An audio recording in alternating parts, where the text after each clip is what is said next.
show you now how to make one of my favorite things to make for the kids that come up with basketball jerseys on and stuff.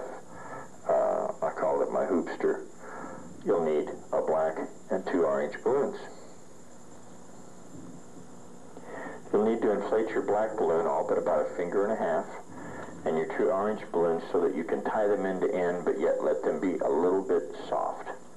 Once you've tied them end to end, take one, go down to find the halfway point, and make the traditional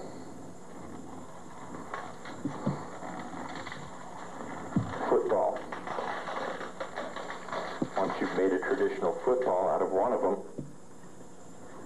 come back here, set it aside, take your other one, split it in half, and continue to make it like the traditional football, like so. But at this point, you'll take the tied end. See, what you're working with is the tied end here and the not tied end of a football here. I usually put the tied end and the not tied end together. Well, let's try that again.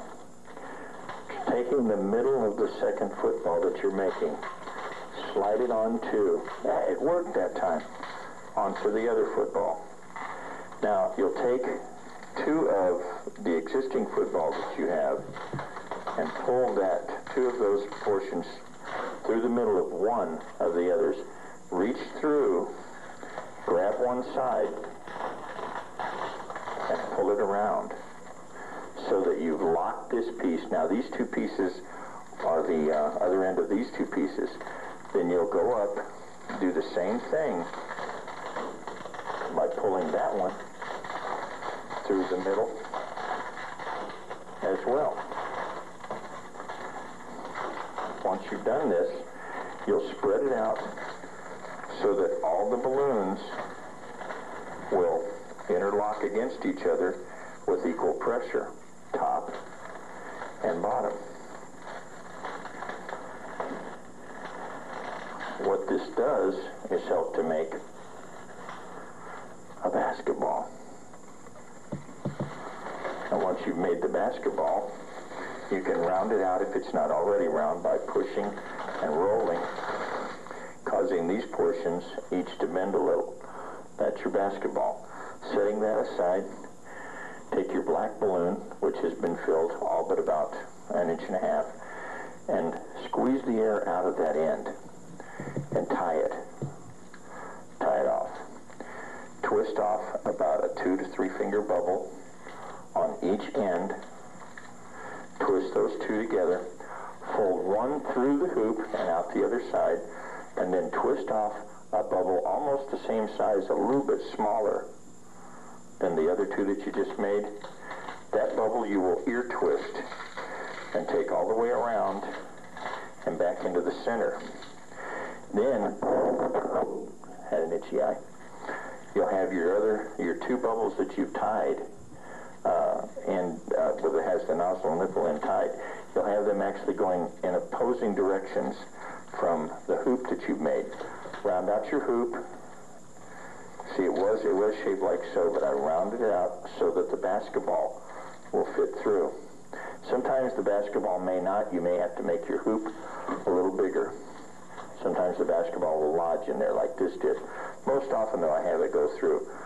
Anyway, if it does, you may want to make these bubbles a little smaller and this one a little smaller so your hoop will be a little bigger. Anyway, to go on.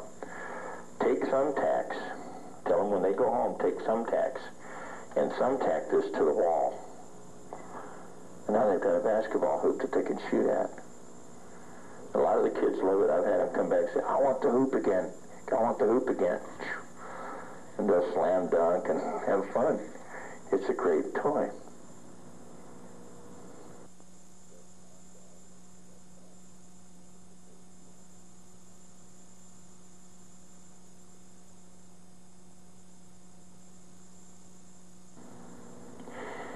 In my early years of ballooning for money, when I first started learning that you could actually do this for a business, I knew a guy named Checkers, the balloon artiste, Mark Pichet. and he does a flower basket routine that's really dynamite. You need 3 white, 3 black, 3 green, and then 6 different colors to make flowers out of. And now I'll show you how to do the flower basket. Your 6 multicolor balloons, we'll start with that, all need to be filled from end to end except for a little bit to tie the 2 ends together. And once you've tied the 2 ends, to be sure and burp a little too so each one is soft, because you're going to make a 6-petal flower. Now the way I make a 6-petal flower is after having tied a well-burped balloon end to end, I find the halfway point, pinch and twist, measuring to make sure, and if it needs an adjustment, I will let a little air back and forth to adjust the size. Once I've done that, I'll find about the 3rd point and twist one end, sliding my finger into the bottom of that balloon. I will bring the other end down. This one's actually a little too long on that end, but it'll be all right. No, I'm going to adjust it. Make this a little bit shorter there, sliding my finger to the bottom. Now, once I've done that, these 2, the thumb, index finger, and middle finger, will go and grasp the balloon that's needs to be split into 2 portions again. Folding this one up, grab all 3, and having all 3 grabbed, push your 2 hands together, open both hands, and reach around with one hand and grab all the way around all 6 petals. Now, when you go to twist the flower, grab with this hand too, letting your hand slide against your hand instead of the balloon sliding against the balloon. So that way, you cause it to have a lot less friction and a lot less chance of popping. You'll make all 6 of those into 6-petal flowers. You'll inflate your 3 green balloons end to end, burping slightly. Actually, you'll do these first. And after you've done these, you do it and you split it about in half, set it aside. Do the same thing with the second one. Spin those 2 together, setting those aside.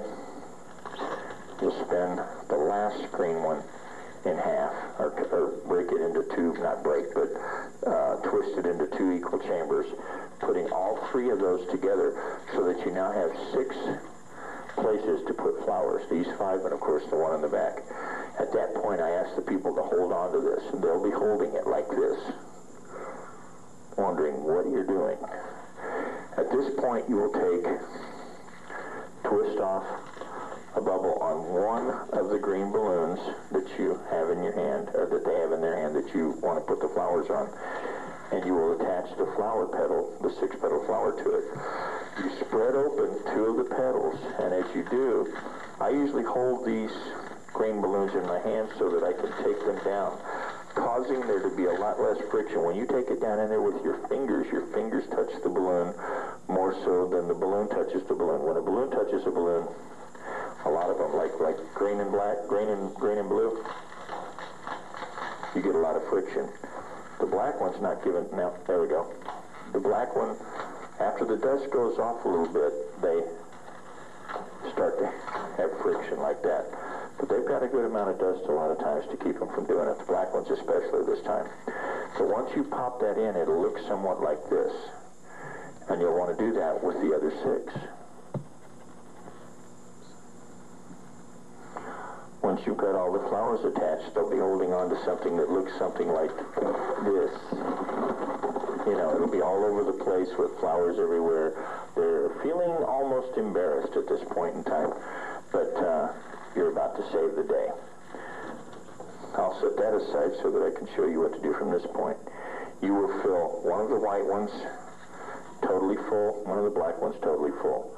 Now, on the Viking wife's hat, you noticed a spin balloon that was twisted into 2 chambers and then spun together to make a spiral. I'm going to show you now how to do that here. You twist off a small bubble on the white balloon and a small bubble on the black balloon. spin those two together, locking them over. Now, taking the two balloons in your hand, I put my palms together, push down on one and up on the other, switch hands, down and up, down and up, down and up, and I just continue to spin it. The tighter you hold your hands together, the tighter the spiral will be, until finally it's all the way down here. I will also at this point fold one of these bubbles between to keep it together. This will be the handle of the basket.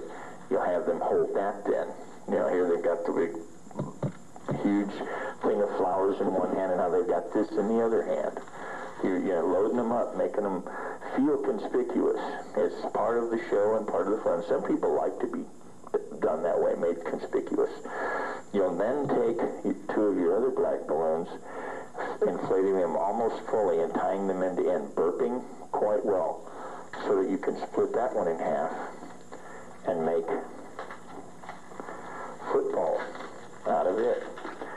Doing the same with the other one.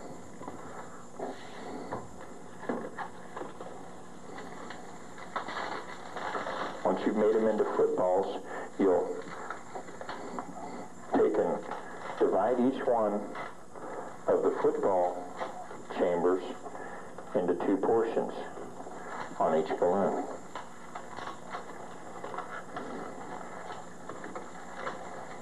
I usually give it more than one twist, a twist or two. Then you'll take you take your white balloons and fill them all with about 3 to 4 fingers. Going down to the nozzle end, you'll twist off a bubble, and you'll fold that in and spin it around once. Then you'll go up alongside one side of the football, being sure to go here and not from here to here, because that seals you off from being able to do it the way you need to. And then you'll twist a bubble here.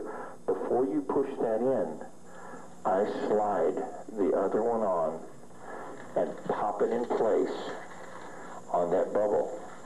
Then I fold this piece through the middle, back out the other side, attaching the two star-shaped or double-chambered footballs together. And then I'll match about for size here and tie that in here. But rather than run it through the middle, what you can do at this point is put a rather big ear twist right there and fold the ear twist through. It's much easier to fold the ear twist through than it is to run the whole balloon through.